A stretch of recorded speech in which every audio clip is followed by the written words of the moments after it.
भनिन्छ आमाको काखले संसारको कुनै पनि न्यानो चिजसँग तुलना गर्नै सक्दैन।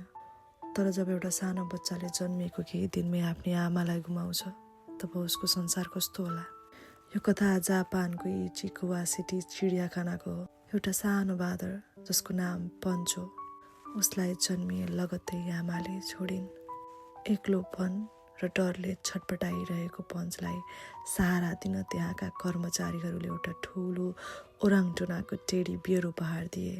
त्यस दिनदेखि यो खेलौना मात्रै रहेन, पञ्चको लागि यो उसको संसार नै बन्यो। उसले त्यही टेडीसँग खान थाल्यो, खेल्न थाल्यो र सुत्न थाल्यो। अनि त्यही टेडीलाई आफ्नो आमाको ढुकढुकी सम्झेर टाँसिएरै सुत्न थाल्यो, माया गर्न थाल्यो। आज पञ्चले ठुलो भएको छ, ऊ आफ्ना साथीभाइहरूसँग घुलमिल पनि हुन थालेको छ। तर आज पनि जब उसलाई अलिकति डर लाग्छ वा असुरक्षित महसुस गर्छ, ऊ दौडिएर त्यही टेडीलाई अँगालो हाल्न पुग्छ। मानौ त्यो टेडीले उसलाई केही भनिरहेको छ, नडराऊ बाबु, म तिम्रै साथमा छु। यो भिडियो आजभोलि सोसल मिडियामा निकै नै भाइरल भइरहेको छ र यो भिडियोले पनि मेरो मन असाध्यै छोयो।